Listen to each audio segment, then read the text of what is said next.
Welcome, everyone, to another episode of After School with the Admins. I'm your host, Marco Torillo, and I'm here with my co-host, Des Caldwell.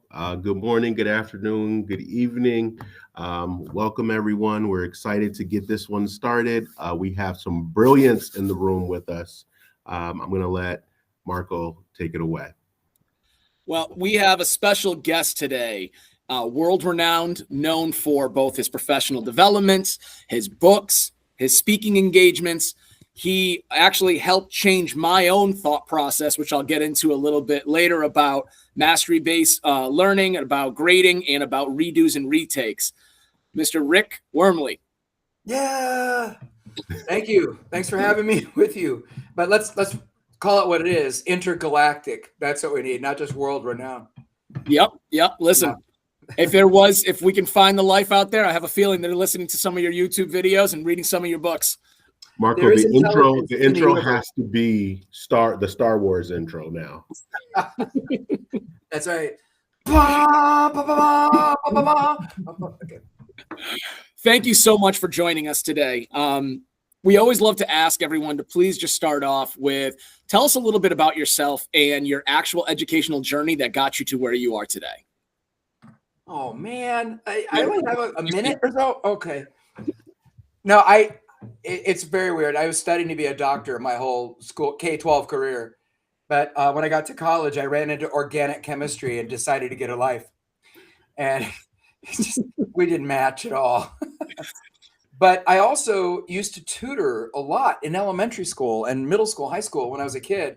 And I really liked teaching quite a bit. So I thought there's a part of me that thought I might go into education. So halfway through college, though, I skipped all the advanced genetics and sciences, biology, and all pre-med stuff. And I switched over to education. I never looked back. So I have a science affinity. I love marine and medical sciences in particular. But I'm very caught up in education and cognitive psychology and how the mind learns. And all that comes with that from an equity side of it, anti-bias side of that sort of thing, that became a big part of it. Social justice became a part of what I did in a lot of arenas, and literacy. Like I wrote a whole book on summarization techniques. I wrote another one on the use of metaphor and analogies in education, both leadership and classroom, as a classroom practitioner, and how that opens doors that otherwise would be unperceived, let alone opened or slammed shut or whatever it might be. And one of the ways that we evolve is by evolving our metaphors at the time. You get a clear, more compelling metaphor, people move that direction. And so there's just a lot to all of that.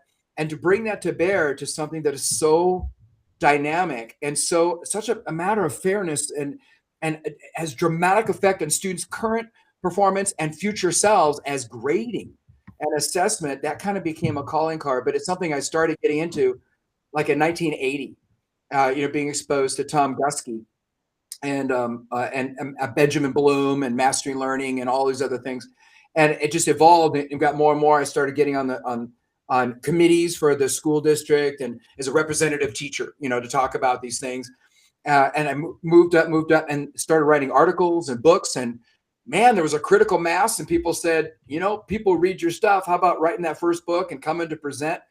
And it took off from there. And so now today I'm out of the classroom, out of the building leadership or district leadership role. And I'm out working with schools and coaching them on substantive cultural and practice shift. How do we do reforms there, but also basing that on what we know about how the mind learns. So, for example, AI and generative AI and LLMs, great stuff over here, but is it consistent with what we know about how the brain learns? That's become just a fascinating thing, but also an equity thing to me that I think is just really important that we keep focused and centered. Anyway, does that help? I live and work in the Washington, D.C. area. I have 2 children and 3 grandchildren. So that's my big accomplishment. Yes, it does. And it's awesome to hear. Again, like we have kind of a reoccurring thing that we tend to see when it comes to people with who are successful in the education field. Many of them didn't want to become educators when they first started. They all loved it in some way, shape, or form, whether it was through coaching, whether it was through, helping others, something of that sort. But many of them were all ones who were like, yeah, I was going this way. And then something happened and I just decided it was this, or I met this individual who told me, nope, you're in the wrong field. We need you to be here instead.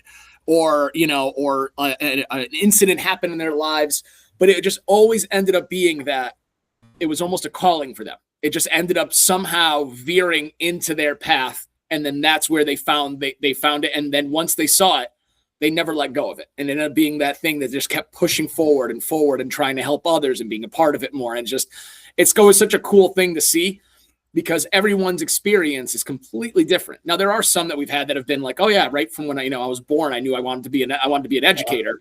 But you get a lot of those ones that are just, who are doing amazing things, who were just never, that wasn't in their cards. I had a completely different mindset of where I was going, and then just something happened. They go, or I'm going to switch this way. And now all of a sudden they're taking it, and they are these amazing individuals in the field of it. It's just kind of always a cool thing to hear and see and learn about from individuals. Yeah, and I think also that when you're in alignment with what you believe, you actually get to practice that. You find more energy, and you discover a more robust identity. But if you're out of alignment, like if I go work in a job that's a little bit inconsistent with what I really believe in my heart of hearts, it's so draining, and you're weak at the end of the day. You don't have the strength for family and to enjoy life. And so the more that you can align with what you truly are on the inside, and I think education is where I do that a lot more, working with people and watching them change over time and discover their own strengths and make the world kind of their own, but build their own tools to do that, I guess, to develop a sense of agency, and sharing the passion for the subjects that you teach is just a big part of who I am. So yeah, I would agree. Well, I can tell you, as I started to say a minute ago, you actually was one of the influences on my own educational career. When I was an educator, as we do, many of us are, we emulate the exact person that we learned from. So the school that we came from is the exact type of way we think we're supposed to be teaching, because we learned from them and they did it this way. So that's the way. And that's how all kids are going to do great at it. So you need to be in that format too. And, I was an educator. I was teaching, successful, it was good connections with kids. I can do those things. But one of the things I believed in was that, you take the test on the day everyone else takes the test of it. And if you don't perform well, that was on you, and you didn't do the right stuff for it. And that's why that occurred. And I started to go to get my 092, which is what we need as a degree to become a certification to become an administrator in the state of Connecticut, where I am. And I was getting my educational leadership degree, my 6th year. While doing it, they showed a video from one of your conversations that you were having about retakes, redos. And as I mentioned to you earlier before we started recording, one of the statements you make is about, I'm going to haunt that kid's dreams until he finishes what I asked him to do to make sure he gets it done. And you bring up the fact of that us as educators can retake the teacher certification test. Yeah. Lawyers can take the bar as many times as they need. If I'm trying to become a doctor, I can take the MCATs as many times as I need. If I'm getting my license, I can do that as many times as I need. It's like, so why do we tell kids they must get it right on the first try and the first try only, or they're not getting it at all? And it's on them for not doing it right at that moment. And that stuck with me, because that changed my thought process, because I was an individual that, needed to take some of those tests a second time, and like, why am I now telling people, no, I have to hold you to this, when I couldn't reach it myself when I was going up in those years? And then now I'm realizing maybe I do need to change out my own thought process. So like, I think about that. I would love to know, how did you start to come up with your discussion pieces for that, and like your process for it? Where was like your learning that came into deciding on this work and wanted to move forward with it, and how to present it to others? Well, I got to tell you, again, it comes from the field of, cognitive psychology or cognitive science principles, how the brain learns. And we've learned really early on that one and done doesn't teach. And how anybody becomes truly competent is through reiteration with descriptive feedback in between, critique in between. Then I improve in light of that. And that was actually far more demanding of students, rather than letting them escape the burden of their learning. So for me, it's a cop-out for a teacher to say no redos, because I began to realize that meant the kid would continue to be incompetent.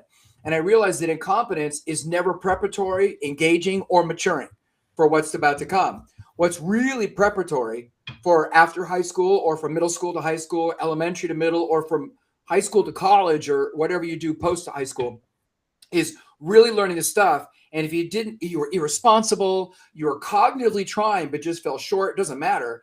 to go back and learn it over and over again, like riding a bike or learning to write an essay or a story or anything, computer coding, whatever it might be. You do it over and over and over again through all the mistakes. You get critique in between that informs what you do. And that's how you become you. Not this false sense of, I'm going to hold you accountable for adult level personal performance, post-certification, full licensure performance with adult level maturity and everything when you're a morphing insecure kid, when you don't even know what you're going to get into. You don't even have a proclivity for the field or any skill set. It just made no sense. So for me, how did I move there? I pulled the camera lens back and saw the bigger picture of what it would lead to. So I had kids where I said, no redos. You should have used your time more wisely. And that'll teach you. And then I studied quite a bit what we know about how do kids develop self-discipline, executive function, respect for deadlines, time management, get your life together, remember your stuff from home, study in a dramatic way. And all of it was the antithesis of that kind of reward punishment transaction that teachers would have. And so I decided, holy crap, I wish I had known this when I first became a teacher, but now I've got to live up to it and do right by the kids I currently serve and all the generations to come. So I started experimenting. And Tom Gusky talks about this too. I need to feel the psychological reward of that positive change in students before I really believe something myself. I got to see the proof. So I started doing redos and retakes, and the kids had to go through relearning, a really intensive, robust relearning before I would even tolerate it, because I don't want you to sit there and go, can I take it again? I saw my mistakes. Can I take it again? No, you can't do it. You've got to have something that's a substantive change in learning that carries that learning forward. Like one of the definitions of real learning is a significant change in long-term memory. So I got to see you did something different new before we do the redo again. I'm not going to keep weighing the cow, hoping for a different weight, that old phrase, every time. So the kids would have to, parents would have to sign off, and I see that he needs to redo. They'd submit a plan of relearning before I allow the reassessing. I need to see proof of that relearning before we do the reassessing. And kids were learning how to study, and they were learning self-discipline. Anyway, they would go on and they would do much better. And they could not believe the hope, the idea that I could screw up and I could recover from it. So I got this idea that it's not the F that teaches, the dire consequence, the non-recoverable zero. That'll teach you that. It's almost vengeful. It's a gotcha mindset. It was recovering from the mistake that matured and taught, not the label for the mistake. That was a forever label. So yeah, I had kids, check this out. Kids play drive. They cheated and say, oh, you screwed up. This is now a zero. But you go back and you do it ethically as we go on with the curriculum. So you're going to do 2 curricula, so to speak. You go back, you might have to write a letter of apology to your family for cheating or whatever it is and make restitution, rebuild the trust. But you sincerely go back and learn it properly. And then I will give you full credit for whatever you demonstrate, regarding the standards down the road. And kids could not believe that they were not going to be punished and held to their mistakes. They thought that was going to follow them forever. And that was the hope. And so many of my kids did complete turnaround and matured. And I said, that's all I need to see. So the idea is that you're allowed to be your human self that makes mistakes. But another simultaneous thing was I really did study executive function a lot and how to build that in high school, middle school kids, particularly, but also elementary kids. And we discovered that it is a process over time, not just one thing. And I scold them, but I can't leave that to chance. So I have to overtly teach the skills of time management, task analysis. If your heart is not in something, how do you sit down and do it anyway? So that's self-discipline and meeting deadlines, all that stuff. And it just turned a corner for us. And I kept having success after success. We started doing it in other schools. I would give advice to others about this, and they were discovering it.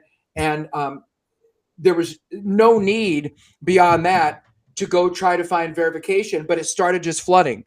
Benjamin Bloom talks about it. Rick and Becky DeFore, before they passed away, wrote essays on it in their PLC stuff. All the stuff that's out there about, what's the high effect size. You will see ideas of iteration with descriptive feedback, self-monitoring. Okay, now here's where I am in relation to the goal. Here's what I'm going to change in order to get closer to my goal. It was a reiterative thing. So I have proof from the classroom practice and then proof from coaching others in it And then you start seeing the verification of this in a lot of the research that's out there. So I'm cool with that. And that's kind of how it got me into those discoveries. So one of the things that I hear constantly is it's so much more work on the educator to constantly have to whether it's reteaching, whether it's just regrading, but looking at spending time on this assignment over and over again while the student continues to make attempts at it. And then the second piece that I've heard is if they're not held accountable, the students that is, then it almost encourages them to attempt to cheat, because if they're caught, then they just have to redo the work. But if they're not caught, then all's well. What are your thoughts on those two? Yeah. Well, thoughts? first, I've experienced that myself when I was in the classroom. I had that exact same pushback. But I want to respond to the second part first, then we'll go back to the first part. That presumes a very inaccurate sense of what is accountability. They're assuming that accountability is I give you a low unrecoverable 0 or a low grade or whatever it might be. And that unrecoverability, that permanence, is now the new label on you. And that's how I teach you. So if I were to study, if I ask any educator, if you were to study how to teach responsibility, respect for deadlines, get your act together, mature up, none of it says punitive grading. In fact, it says that's the antithesis. So to me, that's ignorance, which is very fixable, but that's not pedagogy. That doesn't even come close to reflecting modern pedagogical principle to say, I have to hold you accountable, so I have to give you an F. So I would suggest, look at how you hold people accountable in other ways that are going to be far more effective.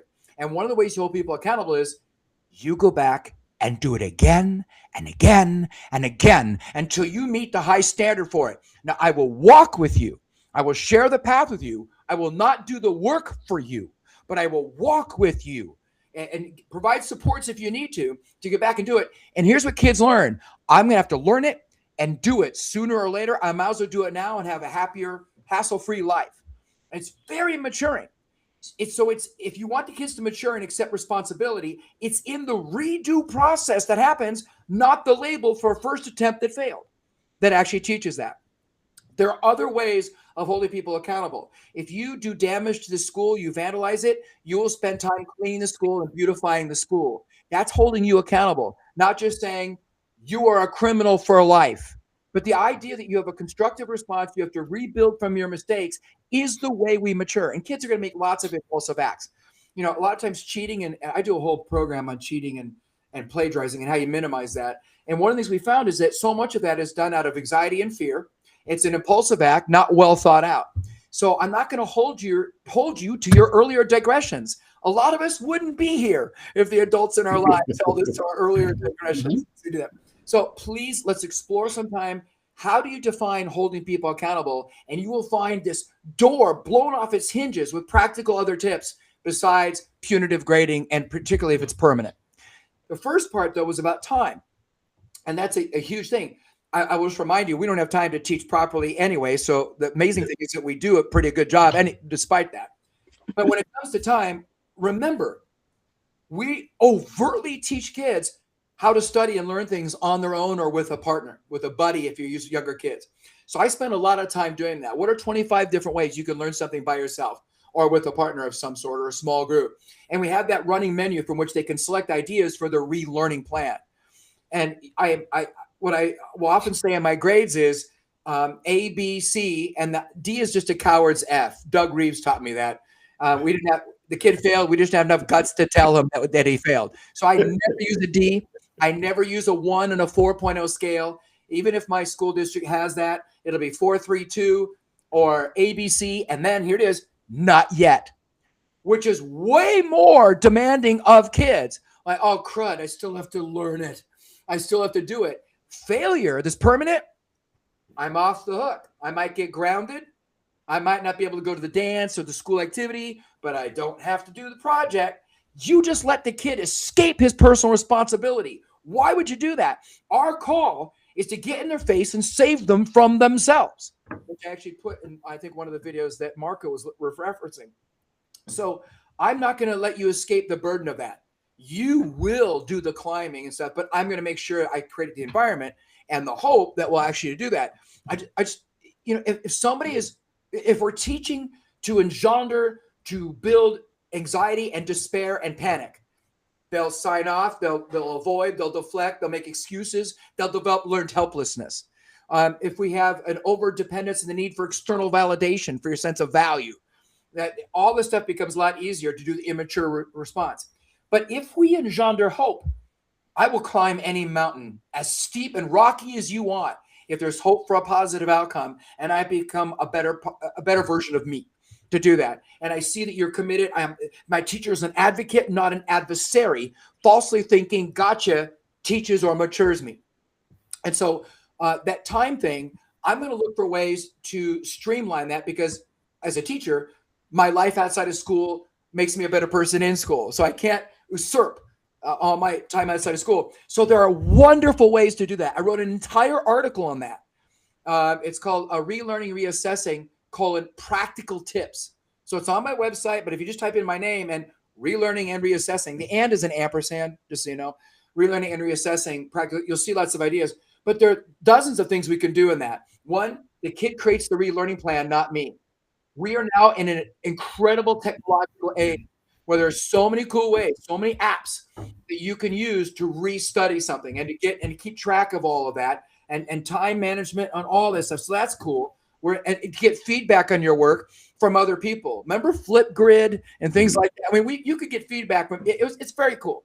We're in the future we used to dream about when I first started teaching, and it's awesome to be an educator in this world. But I have to see proof of that. So I'm teaching the kids those things. But I learned very on. This is even before, Robin Jackson did this. Never work harder than your students.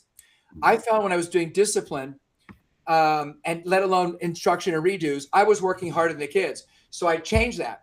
I would speak in short coaching questions, get them to arrive at the conclusion, but they would do the heavy lifting. They would have to speak in paragraphs.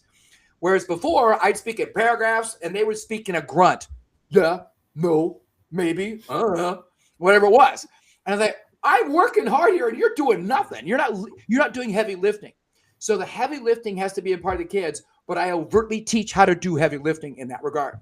Then I'm going to realize, again, we're in the technological world.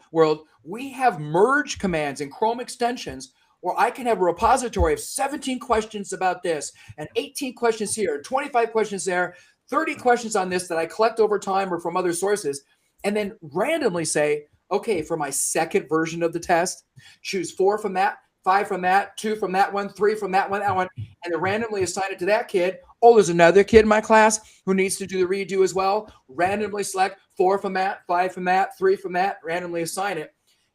And in our school itself, even before that, we would do, if you were photocopying something, you always photocopied one extra, and we had a little file folder, hanging files, and a crate next to every photocopier in the building. And anybody could look at that and get really cool ideas for their own classes. So we would share test items across the district, let alone within the building, if you have more than one person doing that. And then I realized, in standards-based instruction, which we're really into, I have the standards at the tops of the tests, the quizzes, the projects, that writings, the essays, whatever they were, oratory performance, whatever it was. And so you would get a separate grade for each one. So they wouldn't have to redo the whole thing. They'd only redo the subsections in which they did poorly. Now, if it was large and complex, interwoven, of course, they'd redo the whole thing. But if it was only these 2 standards out of the 7 of the test, the relearning and reassessment is only for those 2. That's going to be fine. The other thing is that to do all this stuff, they have to write a letter to me, or they do it orally if writing is not their thing, whatever it is. But they have to explain what they do differently this time that they didn't do before, what new decisions did they make that they did not make before, and what do they learn about themselves as a student. I also reserve the right to do a totally different version of the test. So it might just be an oral thing. Tell me about this. Define that concept. Okay, how does that concept relate to that concept? Wait, that was multiple choice before. Can I just do that? No. If you know it, you know it. I'm holding you accountable for the same evidence. I'm not trying to make it harder, but I'm going to hold you to be demanding, and I don't have time to write something out. So some redos have been a less than 10-minute conversation in the middle of my class, or before school, after school, or during lunch, some break time. But it's the relearning that takes time, not the reassessment, because we have tools to streamline that. So, but the other thing that people think about is, like, when I'm in the classroom, I'd have 185 kids. That was my student load at the secondary level. And oh no, I'm at 185. No, you're not. You might get 5 people that really want to follow through all those different permutations. But the other thing is, they get excited about learning again, and you get excited about teaching. Mm-hmm. I would find that every single time I did a redo, particularly with a difficult kid, I'd find my teacher mojo. I would get oxygen where it was waning before. And I get all excited and rediscover why I went into teaching. So I guess I would say try it before you knock it, rather than this presumptive, I'm going to be overwhelmed. And there are ways to streamline it. And I can talk, there's more ideas than what I've shared here. But get into some of the streamlining ideas. And it might be simply, I'll only allow redos for the 4 to 8 most transformative power standards for the whole discipline for the whole year. Because I can't do all the esoteric stuff. But I can do the things that are most indicative, the most leveraging and pivotal to your success in this discipline. Those I will redo over and over and over and over again. So one of the cool things we do, one of my redos, is I put previous curriculum on subsequent tests. Like 3 months later, there will be questions from some test 3 months ago. And like, crap, do we have to know this like 3 months later? That was in the fall. This is like winter now. No, you do. And they're like, well, the most common response I get back from that, no matter what grade level it is dang, that's all I got. They're just not. But to me, the testimony for a grade is what a kid carries forward, not what he once knew and then forgot, or didn't know and then never going on to know. So I guess people need to realize the grade book is cumulative for the whole year, kind of like that rolling grade book idea. So I don't care where it is in the year. We thought it was so important is to put it in the curriculum. I don't get to decide what the curriculum is, nor do I get to cave into a kid's immaturity to dictate his future or his preparation. So what I'm going to do is I'm going to say, look, I'm going to keep this in front of you over and over again. I'm going to, I was talking to Marco earlier, you're going to rue the day you did not do the work for Mr. Wormeli. So I've gone to the neighborhoods because I live in this community where I used to teach, the schools were, and said, what's my reputation as a teacher? I was worried about this because I was the only one doing redos, and get this, for full credit, because they can't knowingly falsify a grade. And they said, oh, if you're a slacker, you don't want Mr. Wormeli. You will hate life. You want to get some other teacher because they let you off with an F, 0. And I said, no, I'm not doing that. I'm not playing that game. And I have so many kids who come back, particularly from college, saying, I sort of hated you at the moment, but I can't thank you enough. I'll take that as a reputation. Anyway, that's a lot of stuff. Sorry, man. No, it's great. And it makes me think about like my question that kind of coming from that part. Cause actually my question was originally was the same as Des. He just said it much more eloquently than I was planning on asking that question. But my question that comes next then is hearing the fact of like that work that you do with them. How do you get staff to understand that they don't need as many grades as they want to put in? And how do they get them to understand the difference between you're putting in compliance grades versus grades that are standards based? Because as we know, we do this a lot, and I'll say it even myself. Probably when I first started teaching, I was doing the same thing. We all love A, B, C, and I love that you call D is just a coward's F. But like that whole idea is because that was a way you can kind of hide the student's true understanding behind other grades, because they were the kid that really tried hard, or they were a good kid in class. So part of their grades were through the attendance aspect or the effort that they gave, and those types of things that you hear that are the statements that staff members give all the time. And parents don't understand the mastery-based grades, so they want to see ABCs in those instead of understanding that your kid's a 2 because that's where they're at the start of the year, and they're going to get to a 3. They're probably never going to get to the 4. If they do, it's either 1, the curriculum's not hard enough, Or two, it's a situation that they are truly going above and beyond and probably should be teaching the class over the teacher at this point. So the question is like, how do you get staff when you're doing this work with them to understand that difference between compliance grades and actual standards-based grades? And then two, to release the burden of 75 grades in their grade book to prove the fact that a kid understands the work. Right. Well, I mean, large sample size increases accuracy. So I do want to have a lot of evidence samplings over time on different calendar dates before I can claim a student's real path or level of achievement. One moment in time is a fluke. Can you do it, 6 times? Can you do it 12 times? What is that magic number for something, especially if it's complex? So yeah, I appreciate the idea of wanting to have lots of indicators of it. But one of the places that I start is I talk about integrity. And we talk to teachers about, do you think a grade should be accurate? Yeah. I mean, nobody says grades should be inaccurate and anarchy shall reign. Nobody's like saying that. Great, good. Let's take a look at all your grading practices. I want you to make them, 2 columns. Things that make a grade accurate, things that make a grade inaccurate. And what's your policy on zeros becoming 50 on a 100-point scale? What's your policy on extra credit? What's your policy on a 4.0 versus 100-point system? Whatever your policy is on homework. Do you grade homework? Do you not grade homework? All your policies listed.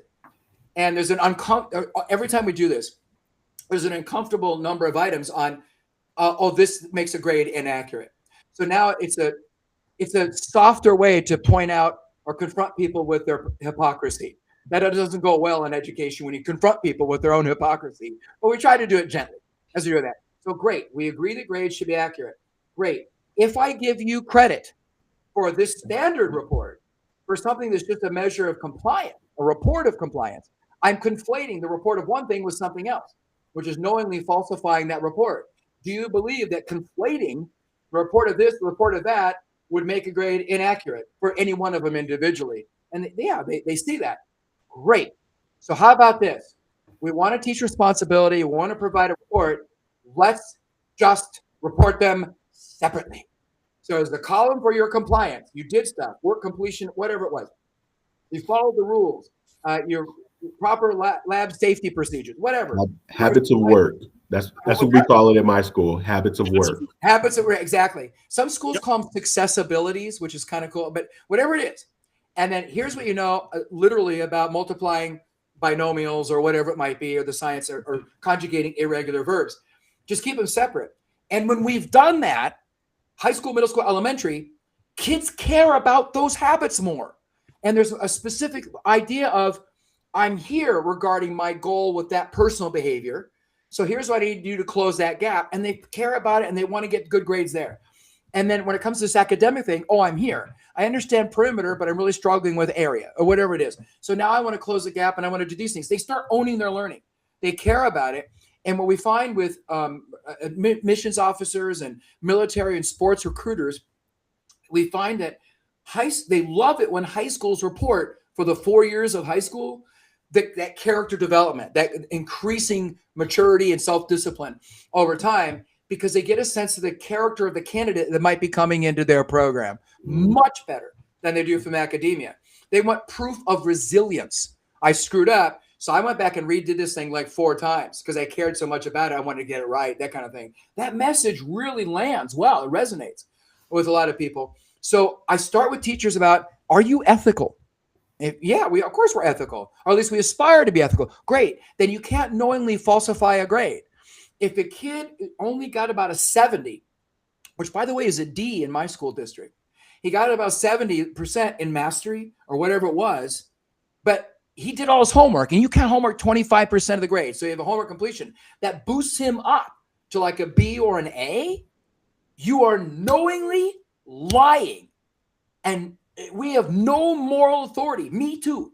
None of us have any moral authority to lie to children, their parents, or admissions officers. The greater gift, even if it's a harsh reality, is the honest, accurate grade.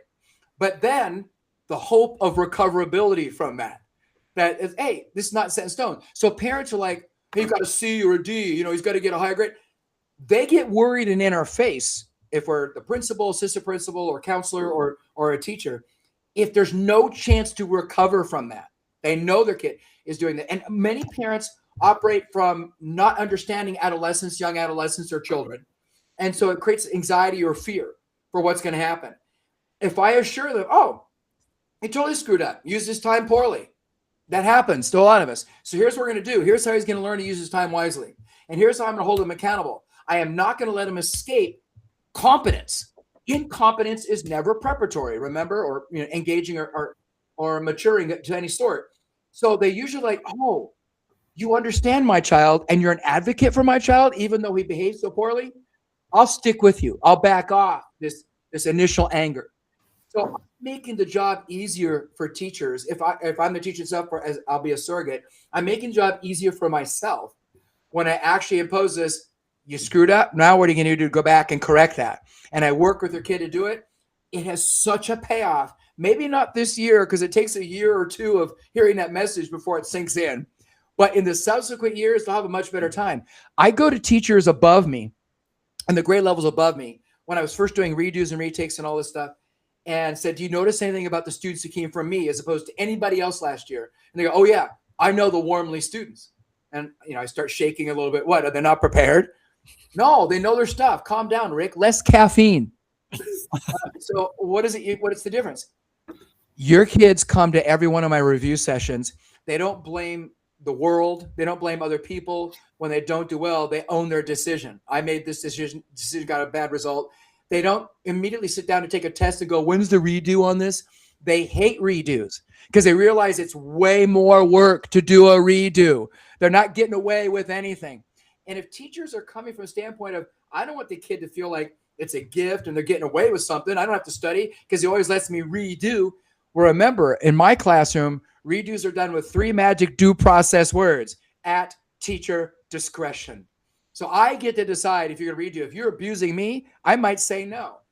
I would only do that with a really insignificant low-level standard, because if I say no to a major power standard, then I've changed the curriculum, and I really don't do that. I'm caving into a kid's irresponsible self. So I'm not going to do that and wave a magic wand. So the other part of that too is I when teachers get into grading like we're talking about, an assessment, one of the things I found over and over is if a faculty already has a strong foundation in how the brain and mind learn, they totally see the parallels. If I come in without building the capacity to talk about the grading principles by having a whole year maybe in advance of talking about what do we know about how the mind learns, and we find reiteration with critique in between, and kids owning and self-monitoring their own learning. The teacher gets really good into student-led conferences, self-monitoring, all feedback, descriptive, all that stuff, and revising one's learning in light of that feedback to go on and improve. Then it's a harder sell to the teachers when I say, we're just going to change this one grading protocol, because they don't see the principle behind it. So yeah, I want to be as practical as possible to like, what can I use tomorrow? But I will never shy away from giving you the principle behind it, so you see how it's warranted in its use. Does that help at all, or I don't know? Absolutely. Yeah, no, I think so. And it makes me think about when we're talking about this component is how crucial the assessment is too, to make sure that the assessment matches what you're actually asking for. Are you evidentiary in what you're doing? Truly evidence-based. Keep going. Yeah, because I think of, even with staff, like, I've had this, actually, we had a really great conversation. I want to say it was earlier this year with 2 members of one of my LA departments. And we were having the conversation about redos, retakes with students, and they had moved on to another unit already. And a student came back asking, can they redo the summative again from the prior unit? Right. And they were asking, well, is it okay if I give them something else to read for it, or should they be using that same book they did? My question was, well, what are you grading? Like, what is the actual assessment? What's your standard? Like, what are you actually doing? I said, are you basing it on the book and the reading, or is it on the writing that's going to come from the book? And they were like, well, it's on the writing. So I said, why do you need to worry about the book? Well, it was based on the book we were using. I said, yeah, you did the book as the vessel for teaching the writing. Yeah. You don't need the book again. I'm like, they don't need to go back and read all 27 chapters of the book that you're telling me they didn't read along the way. I'm like, in the end, we want it to be about being able to transfer the skills. You're worried about the writing. You can give them any piece of literature and they have to show the writing aspect of it, of the comprehensive essay they're making, rather than saying it has to be based off that book.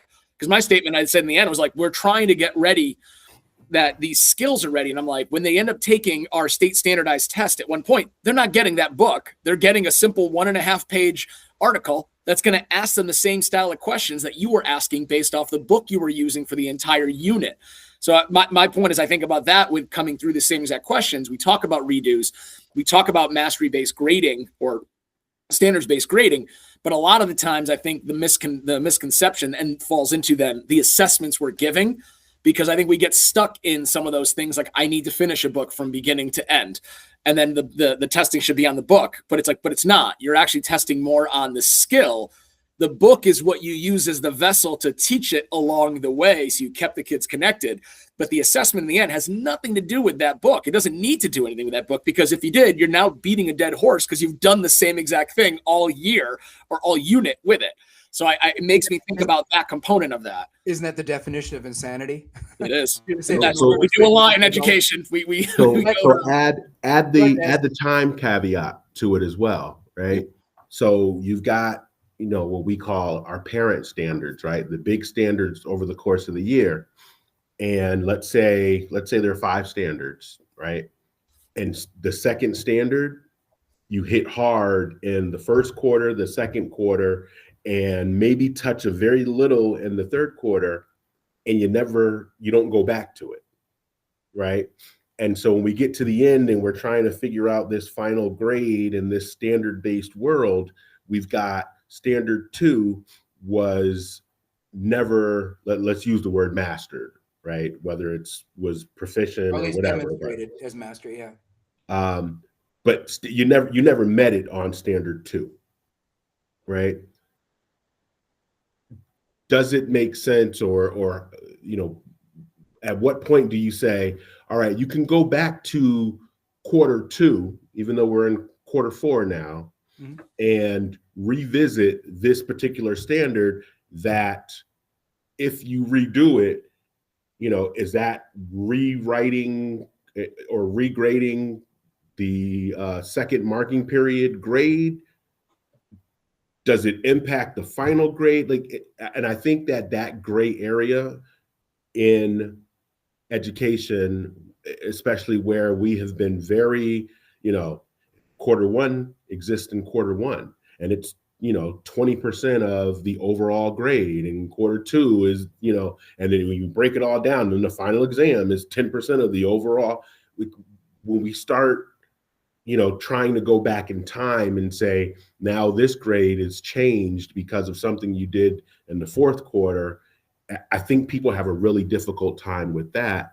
And I'm assuming, Rick, you've had some of those conversations as well. Yeah, a couple of thoughts. Okay, more than a couple. I've already given you proof of that. Sorry. But a couple of thoughts is, one of the things we learn in the assessment grading world, the most recent evidence is usually the most accurate. And so, about just before COVID, I was reading research that half of all the high school graduates in California have to retake high school courses in college or whatever they do post high school because the grades are false reports. And one of the things, if you do a deeper dive, we find, and by the way, nationwide is 40% and rising. So chances are in Connecticut, where I am in Virginia, where you are, Des, whatever it might be, is very close to the 40% and rising, is that the kids would get grades and study in the fall, but the teacher never went back at the end of the year to see if they carried it forward.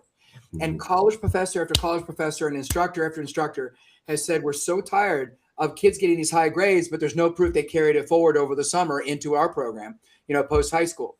And so you would take those 4 to 8, wherever they were, and you would go back and you would spiral assess.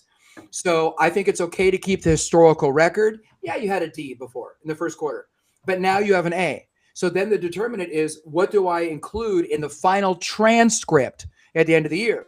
So I need to remind everybody listening, every federal and state agency, with the Department of Ed, I don't know if they're still holding on to this, but up until last year, every federal and state agency and every legal body in the United States, what's a report card? It's only the transcript. The stuff we send home every quarter is called a progress report or an interim legally. Technically, that's all it is. It's a status of where you are. So the idea that I could submit a grade change report form and go back and change the earlier grade if I have new evidence. Grades are not set in stone in cement. They're a temporary position along a continuum. Given subsequent evidence down the road, that grade can change higher or lower because it's the most recent stuff that counts the most. The simple example of that, it takes a quiz and bombs it. It's terrible, but that informs where he is in his learning and his progression towards a standard. He studies. You've got a unit test and you trust the validity of your test. That's not always a given, but let's say the test is creates a valid report of learning. Well, I have all the proof on the test. You've now learned it. That earlier quiz is irrelevant. This is the concept that was born from me listening to Tom Gusky and Ruth Sutton and Ann Davies and many others along the way, Grant Wiggins, Jay McTighe, and so on. So I now have more recent evidence that overrides the earlier evidence if I trust the accuracy of that grade report. If I were to weave in the earlier D or F with a report of incompetence, with a report of great competence, then I would be knowingly falsifying the grade, which again is an ethical breach. And we've already had the conversation with teachers. Hey, we're not unethical. We always report accurately what it is to do that. But one of the big things is if teachers have never taken standards and unwrapped them in terms of evidence and associated them with proficiency scales, what's excellent, what's almost excellent, what's developing, what's emergent, they're not really evidentiary based. And so it's more calculation of you got 27 correct out of 36 possible. So your percent isn't great as this. You hide behind the math. You worship at a math altar to find grading credibility. And I was a proud member for decades of NCTM. And I'm telling people, stop worshiping the math altar. I should be able to analyze in a student's product or performance, whatever it is, here's where you match this proficiency level. Here's where you don't match. So the shorthand nonsense symbol we use for it is B plus or 2.0 or whatever it happens to be for that corresponding match. That's becoming evidentiary. In my classes every year, I have said, and I tell parents this, and there's a nervous giggle in the room, but then they eventually come around and they get it. I tell the class every year, I really don't care if you take my tests. Really don't care if you do any of my projects, any of my writings. Do them, don't do them. What I care about and what the grade is based on is the evidence presented. By the way, the tests and projects are very efficient ways, easy ways for you to present evidence. But if you have an alternative way, a proposal you want to give me on how you're going to present proof of your mastery, I'm listening. I'm open to that. If I'm not teaching the test format, then the format is irrelevant. They're just a conveyance vehicle to deliver the evidence, a vessel, as Marco was just describing. To do that, I'm not giving a test on test format and test taking skills. So I really don't care, but you better prove the evidence. So the kids now develop that cultural shift in their language. Yo, I get kids all the time. Yo, Mr. Wormeli, or they call me Mr. W sometimes. Mr. W, what evidence do we have to show? Not what's my grade. What evidence do we have to show? And they speak in terms of standards. So I don't have kids doing this. If I got 4 more points, I would have gotten a B. They really say, if I had learned this thing, because I didn't learn it all the way, I would have achieved proficiency. And whatever grade that we associate with proficiency or whatever it is, they speak in terms of evidence. The teacher stops or at least significantly diminishes their reference towards rubric numbers, percentages, and letter grades, because then the kids will chase that and it becomes much more tempting to be transactional. I'm chasing points. If you do this, I'll give you that. If you do this, I'll give you this grade. We're just exchanging goods. We're bartering for the label on you. But if it's more a matter of, hey, you didn't show evidence of this. So I have kids all the time come to me, why couldn't I get like an A? I said, well, what are you doing right now? Show me what level you're at. Okay, that evidence, which proficiency level is that? It's over here. It's kind of like a C+ level. Great. What grade would you like? I'd like an A. Good. What would you have to change in your particular performance to get there? Good. I'll walk with you, man. I'll climb the mountain with you, but you'll do the work. And the kids stop trying to bargain. Like, could I clean out your fish tank and get extra points? Computer preschool children. Yeah. You know that I saw this year in 2025, 26, school year, I saw teachers giving extra credit points that significantly change the grade based on if the kids set up a GoFundMe website for them to get classroom supplies. It had nothing to do with the standards.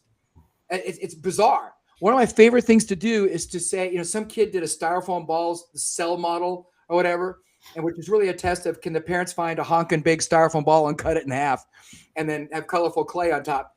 So I bring up the cytology standards, study of the cell, and I go, where's that represented? Where's that? It's not. Doing a cell model like that is an Alexander no good, very bad, horrible assessment unless it actually speaks directly to the standards. So when we look at test items, I always say, what standard is that? And how is it showing evidence of that? And if it's not, change your assessment so you're truly evidence-driven. So I don't talk about, did you take a test? Did you do a project? Ever.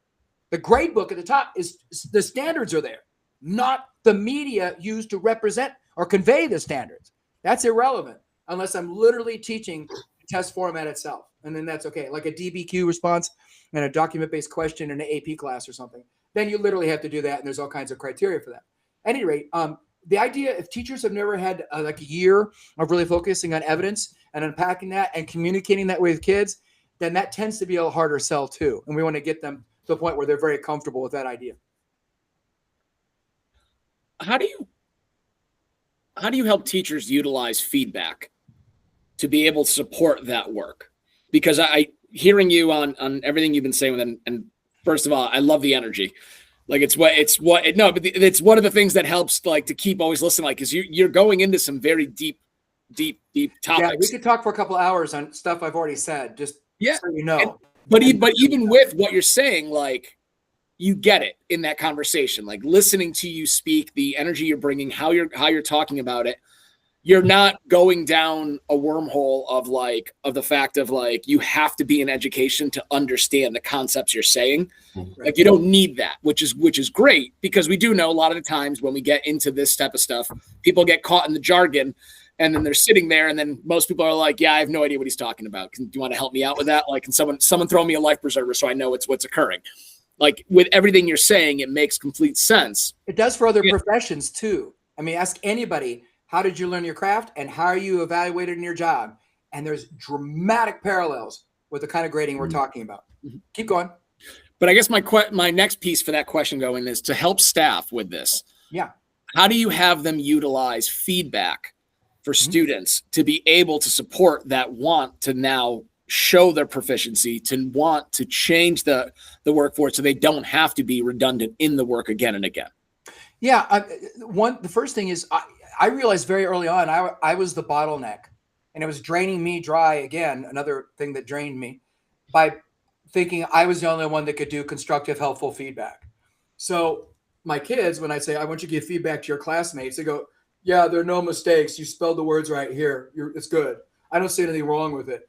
Math work, science work. I taught 5 different subjects over the course of my career in the classroom. No matter what I taught, PE, I don't have any feedback. So I overtly teach kids how to do descriptive feedback to self and to others. There are whole books on this. Some came out very recently, and I'll recommend them to anybody who wants to listen and email me.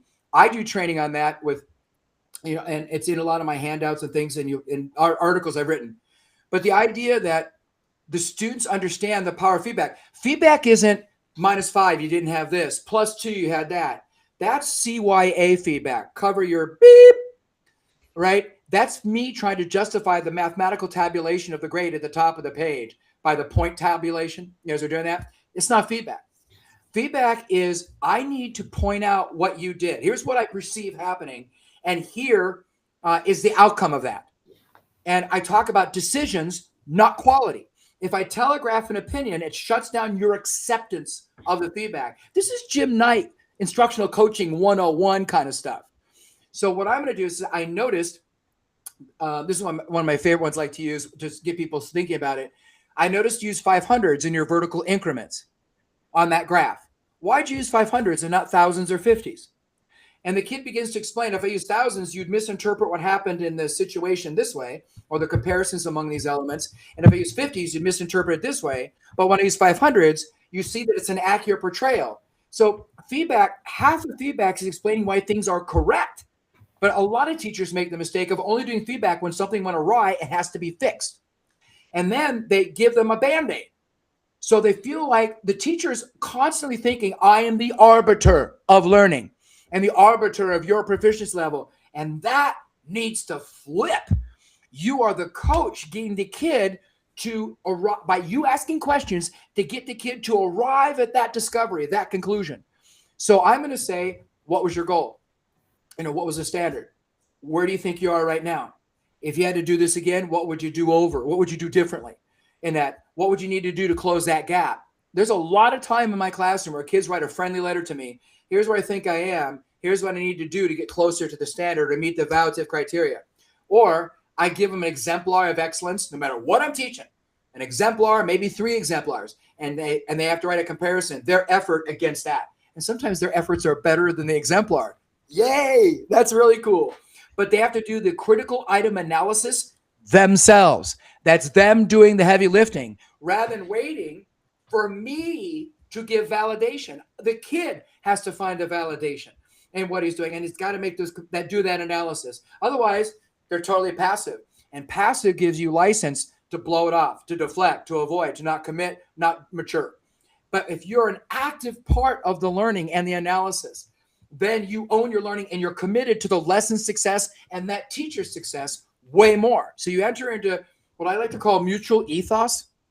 So I'm not condescending to you. I look out for you. I make a way for you to see your life in you have a seat at learning's table. You see evidence of you in this stuff, but I'm committed to your success. I come prepared. I know my stuff. I'm prepared to go different directions if students need that. Your part of this is that you do stuff I ask you to do, like work in small groups, and you hate small groups, but you do it anyway because it's me asking, because we have mutual respect for each other. We're trying to help each other do the best job or version of themselves that we can. And that goes a long way when I overtly teach self-monitoring techniques. So I alluded to student-led conferences. So the students in those conferences, science, PE, math, it does not matter what you teach. High school, middle school, elementary, does not matter. College, doesn't matter. They go, well, here's where I match the evaluative criteria. Here's where I fell short of that and what I'd like to change as a result. Here's what I learned about myself. Here are the decisions I would make, and here are the decisions I made that allowed me to get to success, or the decisions I made that limited my success. They're owning it.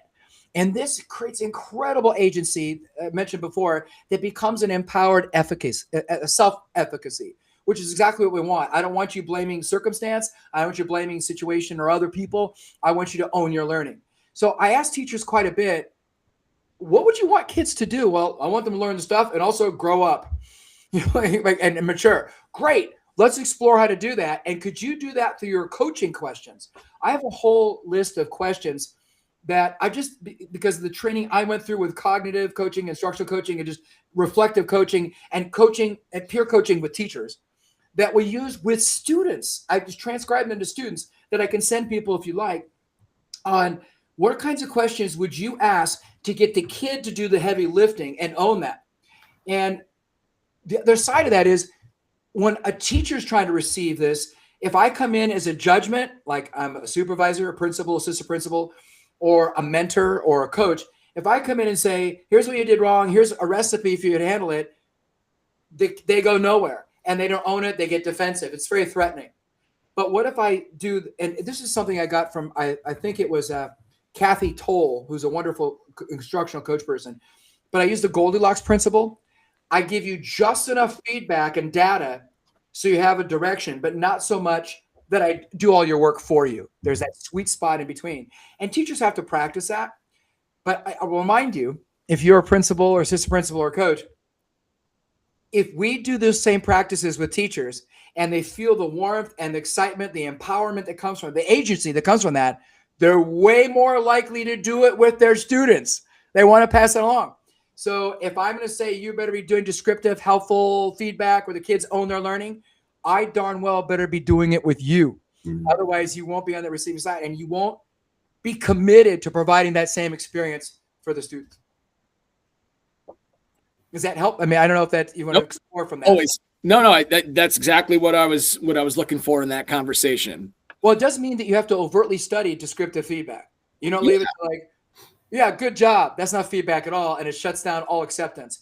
Reminder too, that if you invoke ego, you limit the power of anybody to accept it, because they don't need to save face or self-preserve. Mhm. So if I'm judgy, I'm invoking ego and status. I'm still a good person, even though you give me feedback. So it'd be kind of like, you give me feedback and say, hey, Rick, you're using a lot of classroom examples and you're very enthusiastic and you're answering real life classroom realities and things like that. As a result, I'm listening to you.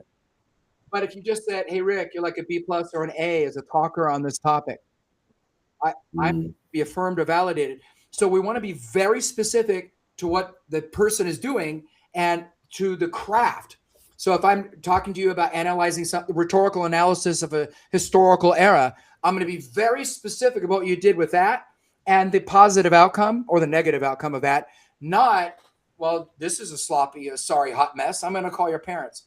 That's just me getting vengeful. You know, it's not really helping. And it's by no means helpful feedback.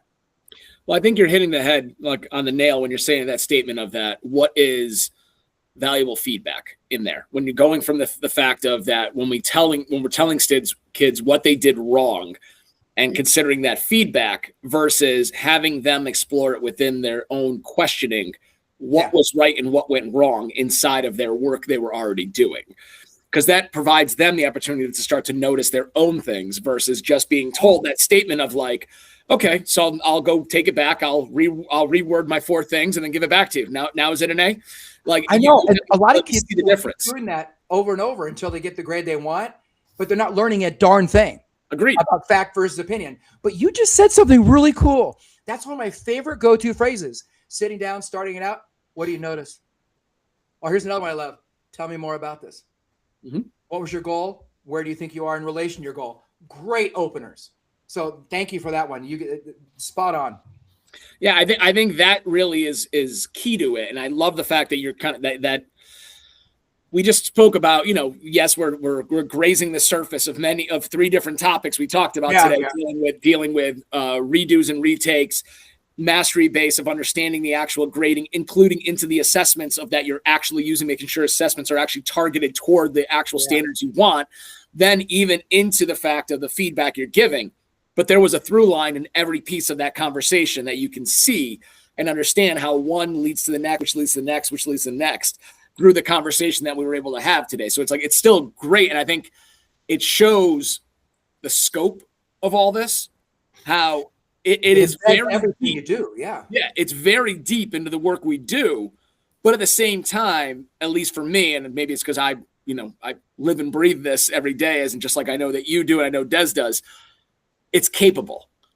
Like nothing of it in that conversation piece that we had today, I feel was like trying to put a bolt, like carry a boulder up a hill. It was understanding, yes, like you've got to wrap your head around it and be able to look at it from a different perspective, but it's all capable things and it's able to be done. It just needs to be really looked at, thought about, and then worked with, like you said, focusing on making sure that you're doing the training first instead of just kind of saying, all right, we're all going to mastery-based learning tomorrow. Right. All right. Oh, by the way, every kid can redo it. You just got to go. It's going to be your judgment on when you want to do it. And the answer is going to go, sure. My judgment is no. I'm never going to do it. And I'm just going to keep it moving forward. Well, or that statement of like, you can do only these ones can be done. So then, okay, then I'm not going to make any of my grades that those pieces of it. I'm just going to focus on my grades on this side. I got to have hope. But one thing you said reminded me, we don't want to put a teacher or a principal or anybody on their back foot and get defensive. And what we find is if you don't have a really broad repertoire of assessment possibilities, you find this very threatening and you're not evidence-based. So for example, we literally have to practice what are like 8 different ways to get to the exact same evidence, not just this one format, because it doesn't support that kid and their particular learning challenge, or whatever their experiential background, or English as a second language, whatever it might be. What are 8 different ways or 12 different ways? And so we have to build the repertoire. It's the same thing with differentiation. If I want you to differentiate instruction or whatever it is, and you don't have a lot of ideas and methods to do that, you're going to push back, deflect, avoid. So I want to put in your hands the critical content mass that you're like, oh, now I see it. I can act on the principles you're asking me to explore, but you can't innovate and you can't own stuff you don't already have inside you to some degree. So the idea that we find value in the principle and that we go and do a deeper dive to build a versatility so we can be agile with this. Now I'm totally with you, and I'll follow you wherever you want with the grading stuff. But I think that's a dynamic we have to realize. The other thing too is I think there's an imposter syndrome, and a part of a lot of educators. Me being the surrogate. I'm used to being competent in the classroom in front of my kids. I know my subject, and I know teaching. And you're asking me to be a newbie teacher again, to go out and do something I'm not comfortable doing. I'm going to avoid that. I'm going to try to self-protect. And I think that we probably need to just mention that when a teacher says, I don't know how to do this and make this viable in my classroom, that's not an admittance that you're weak or incompetent. It's what professionals do. It's exactly what you should be saying. It's what we ask students to do. Yeah. Oh, yeah. Exactly. What we ask students to do, but we as educators at any time are afraid to say the exact same. Now you have empathy. A student to do. Yeah. Yeah. Exactly. So just be mindful. Des, I know you had something you wanted to say. Sorry. I mean, there were so many points that I would like. I guess the most recent, as I'm listening to discussing differentiating, I've seen a lot of pushback recently, and I think because we are doing differentiation so wrong, we are helping to build a case against it. Oh, nuts. And so I'm seeing, this push toward going back to tracking, and you're putting kids that are across three to five different levels in one class, and you're telling me to teach 5 different lessons at the same time, when if you put these kids in these different groups, I could really reach them. If you mess around and listen to one wrong video, that's all you'll hear on social media. I know, and that's gaslighting. Right. And some people are succumbing to it. And so that is, that's playing in the back of my head as I'm listening. And then all the different comment sections that I'm like trying to plead the case, like, no, that's not it. And, trying to sort of re-energize people toward, the need for differentiation on so many different levels. But I think, again, it boils down to, as you were saying, number one, I don't think we did a great job of giving people the skills. And I'm not even sure. Go ahead. Building capacity. A lot of initiatives in any school building or district is a failure to build capacity before the reform. But go ahead. Right. And the other thing that you've said numerous times is helping people truly understand how the brain works. Oh, yeah. I feel like, Marco, that's another through line, through everything that we've said. Like, before these things can work, people have to understand how the brain works. Otherwise, it's, I'm just bad at my job. But I can't be, because I work at a school and I've been good at school my entire life. Yeah. Right. And so it can't be that I'm bad at my job. It's that you're leading me in a way that the only outcome is a lack of success for me, for my students. Right. And it's because you don't know what you're doing as a leader or as a, professional development provider, or as a, district policy shaper or whatever. And I think that, this, I hope, is a conversation that rekindles that love for learning in our listeners, but also it reminds us that, sometimes we get stuck in not being successful and we give up on these things and want to go back to, oh, we just need to go back to doing it the old way. I think we forget just how ineffective the quote unquote old way was for so many kids and adults. Yeah, and I'm here for you to carry this learning forward, not merely to perpetuate a scripted curriculum of some sort. And so I don't have any proof that I've taught unless I have proof that the kids carried it forward. So I need to find out when I look at a teacher and a coach teacher, what are the students learning? Not what are you teaching? I really don't care what you teach. Nobody cares what you teach. It's what the kids are learning and carrying forward that is the ultimate testimony.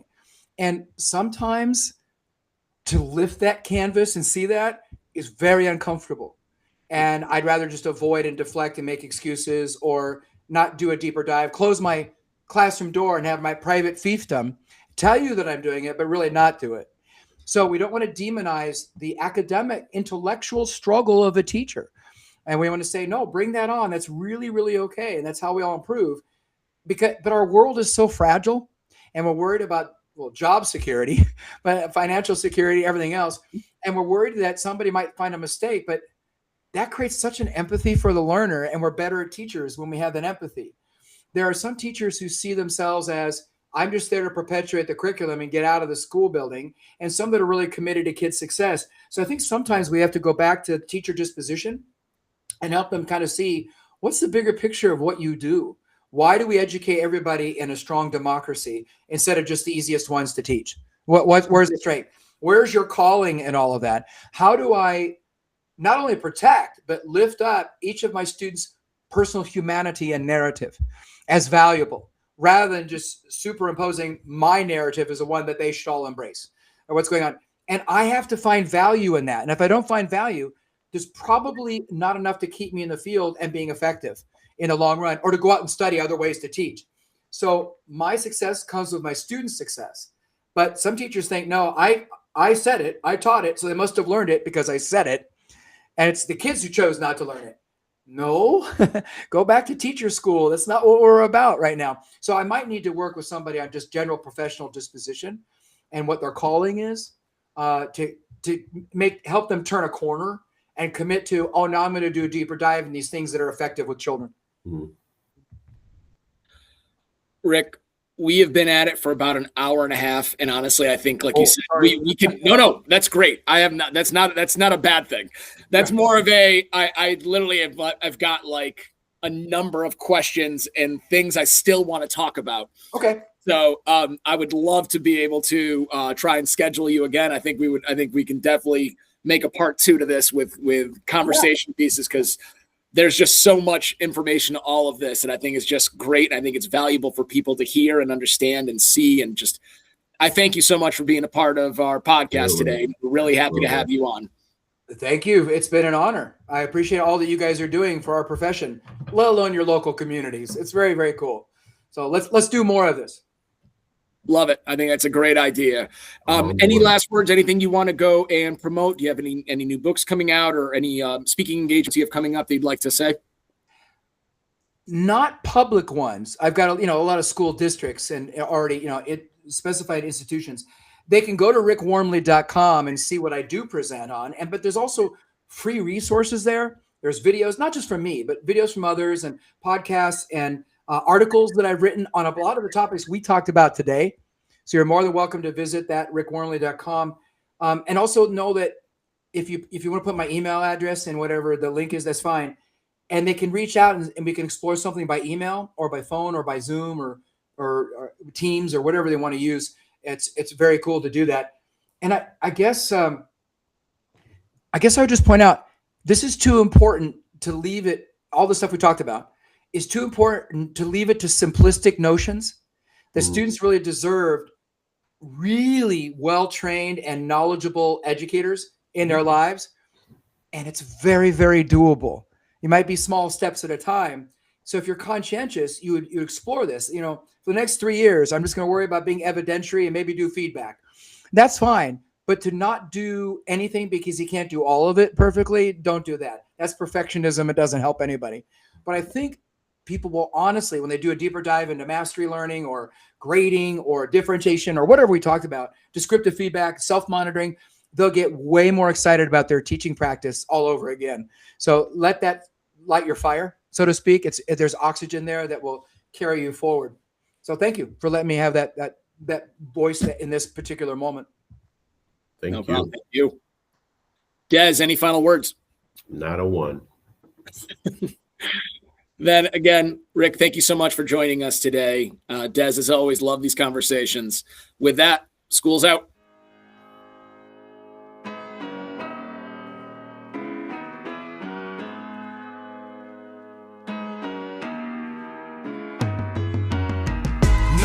You all will be missed. Until then, I gotta blow you a kiss. Until we meet again on that other side, this my rhyme. We all love you to the end of this time, always.